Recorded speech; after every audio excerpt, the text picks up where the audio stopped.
My name's Elizabeth Branster. You may have come across my daughter's video on her water fasting with Dr. Doug Graham. I'm here today because I just want to share my side of the story. I organised to go with Leah on the walking tour. I thought it would be a lovely thing for mother and daughter to do. It was a long journey up there because I had been pre-warned by a girl called Jess who had been on the water fast with Leah that Leah was in what she considered a very acute state, and I had been in contact with Leah over the 6 weeks prior to me arriving in Costa Rica, and I had a lot of concerns because I could hear over the phone that she was really struggling, and text messages indicated that things weren't going the way they should have been. So naturally I went there with a lot of concern and anxiousness. When I arrived at 3 o'clock that afternoon, Dr. Doug Graham actually saw me from a distance and came up and made himself known to me. He greeted me with a big smile and shook my hand and said, "I'm Dr. Doug Graham and you must be Leah's mum," and really reassured me, and I thought, oh well, you know, everything's all good. And then he looked around and he prompted someone to go and find Leah. My stomach was churning by this stage. Everyone seemed happy, so anyway, I turned around and I saw what to me looked like somebody who resembled the 4th stage of cancer, and it was my daughter. And I don't know what mothers are meant to feel when they see their child in this state. Leah just saw me and she had no energy to really say anything. All I remember was she threw her arms around me, said, "Hello, Mum," and we just embraced one another. Not a lot was said, just I knew that she was happy that I was there, and I was so glad that I was there because I could see that my job as a mother was to save her. 3 o'clock that afternoon, it would have been about 3:30, 3:45 now, and we went back to Leah's room because she really needed to lie down. She had absolutely no energy. Her skin was falling off her, like flaking, like a dandruff all over her body. She couldn't walk, she needed assistance. And we got to her room and she showed me where she had spent the last few weeks in this room, and it was a fairly nice little room. And I just remember having to get back to the area where this Wi-Fi was connected because I knew it was a desperate situation and I really wanted to contact Josh, Leah's fiance. So I went and stood in this little 2 square inch little millimetre zone where you could get Wi-Fi connection, and I spoke to Josh in very broken type of communication, and we were both getting, I guess, frustrated with each other over the phone trying to actually put a whole sentence together. And I was expressing to Josh that Leah was really critically ill, and I really didn't know whether she would survive or not. I really believed with my heart that my daughter was on death's door.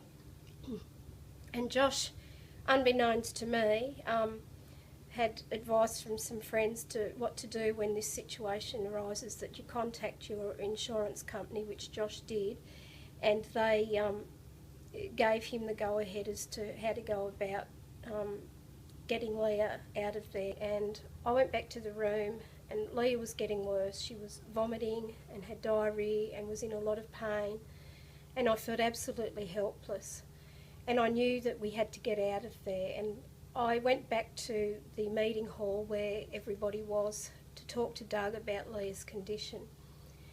And when I went back there, he said to me that she'd be okay and that they were going to give her some celery juice with tomato, and that would lift her electrolytes and help with the nausea that she had been suffering. It was all to no avail. I mean, Leah was clearly not holding anything down. She hadn't held anything down for a long time, and she was obviously severely dehydrated, and she was 35 kilos. that night there was to be a celebration because the walking tour was starting, and we did get to the dinner table with much effort. I just think even walking there from the room was enough to just use any energy Leah did have left, and she made a big effort to try and eat something, but it was clearly not going to happen. She struggled, and she said, "No, Mum, we need to go back to the room." So we went back to the room together, and there she continued vomiting and diarrhoea.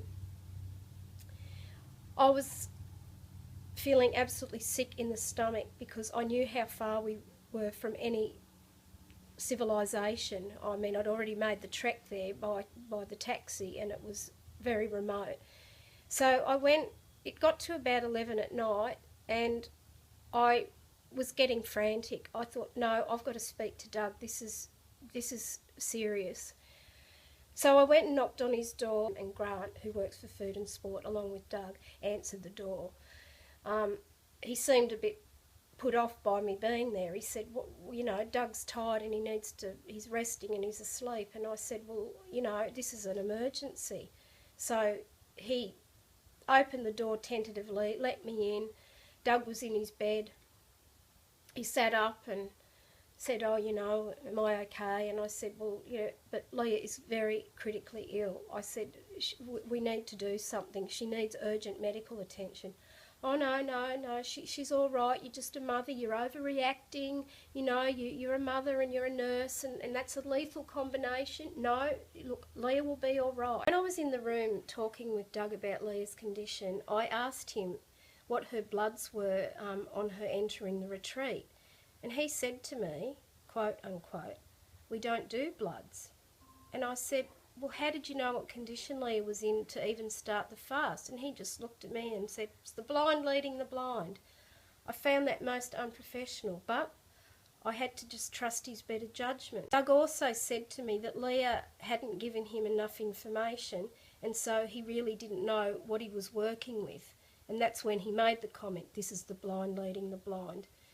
When I spoke to Doug, he really tried to reassure me. He tried to persuade me. I told him my concerns. I said, look, I want to get out of here. I suggested a helicopter even, but there was nowhere probably for one to land, and it was very late at night. And he said, well, what do you want me to do? And I said, well, I want to get her out of here. We need to get a taxi. I want to get to the nearest hospital. And he kept trying to persuade me and encourage me not to go down that path. When I was with Doug, as I mentioned before, the phone rang, and I don't know, this to me is a miracle because I was looking for some sign, some help, some support. The phone call that went to Doug's mobile phone was actually the insurance company from Australia. Now, Joshua had contacted the insurance company, and I don't know how they had Doug's number, but they did, and they actually asked to speak to me. And Doug took the call, and he looked at me and handed the phone to me, and I know he was uncomfortable and felt awkward because he knew who was on the phone. And the insurance company spoke to me about the situation and said, look, we're here to support you. Yes, you've got to get her out of there. And the phone call was quite brief actually, but I knew then that I had the support of back home from Australia, and that I needed to pursue what I felt was the right thing for Leah and to save her life. Anyway, I went back to her room.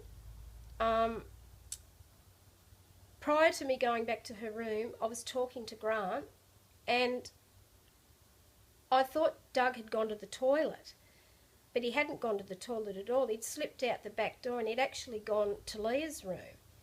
And unbeknownst to me, he'd gone to Leah's room to try to persuade her and encourage her not to go down the path that I was basically insisting on now, and to stay there and to persist with the juicing and the electrolytes. And I just came back to the room, and there he was, and he was telling Leah, oh, you know, I fasted once and I was throwing up and it's a terrible ordeal, and he was just talking about himself basically. Anyway, a taxi had been called, and 6 o'clock the next morning, a taxi arrived. Now, Leah was critically ill by this stage. I had to pack everything up. Now, Doug and Grant actually didn't want me to go, and they said, look, just leave all your stuff here. Don't take your belongings because you'll probably be back in a couple of days. At this stage, they'd resigned themselves to the fact that I was going to take Leah and seek medical attention. And they said, look, they'll just put her on a drip for a couple of days. She's just got a bit of dehydration, and they'll hydrate her and you'll be back and you'll be able to do the walking tour. And this is how I know he's got no medical experience, because I've done nursing, and I can tell you now, my daughter was in such a critical state. Even if they did hydrate her, she was in no physical condition to do any walking tour, let alone go back there and have, you know, more socialising with the whole thing.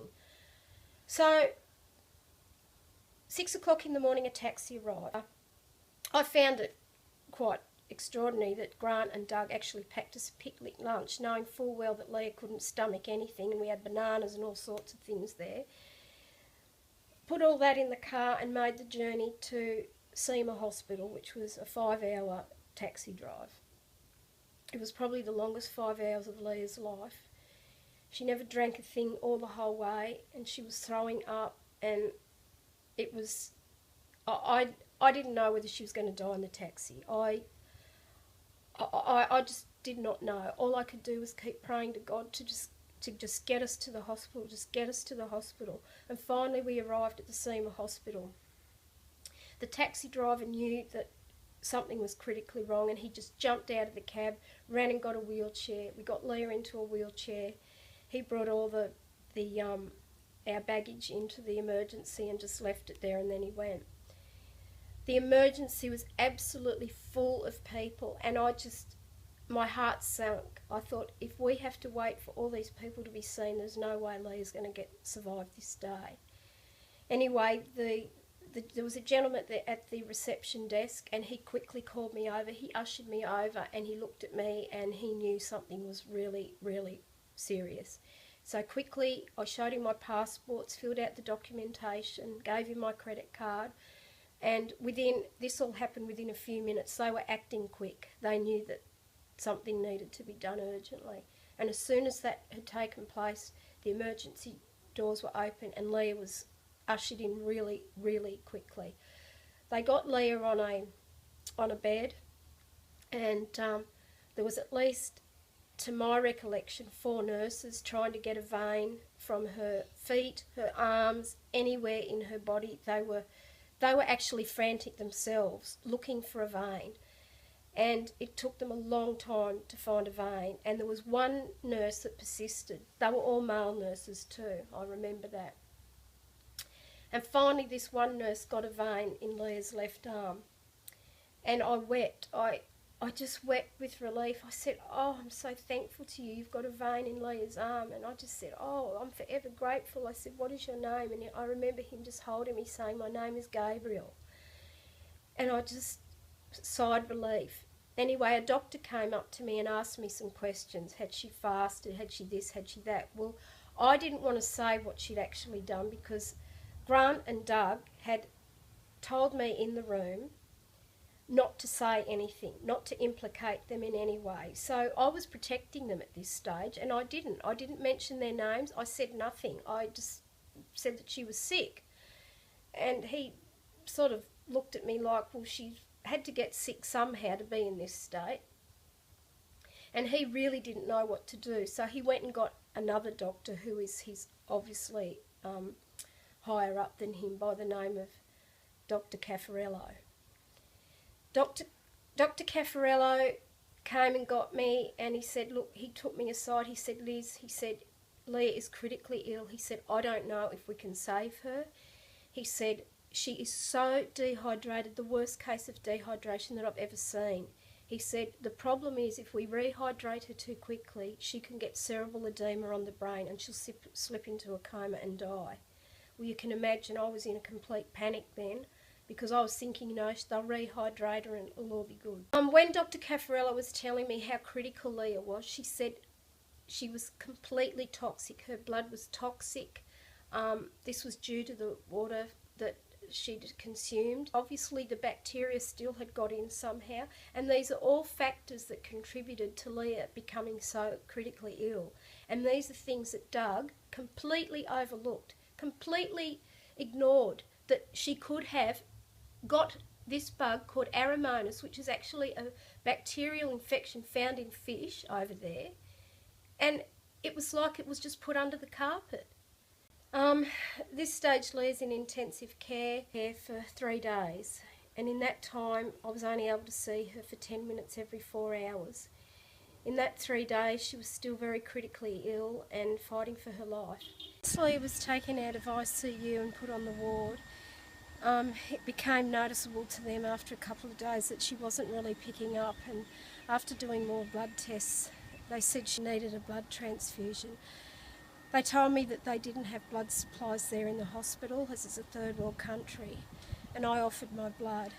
So they took me away to test my blood, and fortunately I came back and my blood was compatible with Leah's. So then they had to run a blood transfusion, and that was another turning point in saving her life. To all those that want a water fast, I really don't have anything against it. I actually encourage Leah to go to Costa Rica and do the water fast. Although I didn't realise she hadn't had blood tests before she went, and when I did speak to Doug about that, he said he doesn't do blood tests. I encourage you, if you are going to do that, have blood tests before and during. Had Leah had blood tests during the water fast, that bacterial infection would have been noted, and it would have saved her from nearly dying, and something could have been done about it. I encourage you, if you're going to do anything like this, that you have proper medical assistance.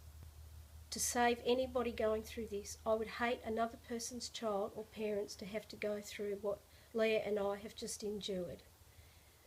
I hope this video can bring some insight into what we've gone through. Thank you.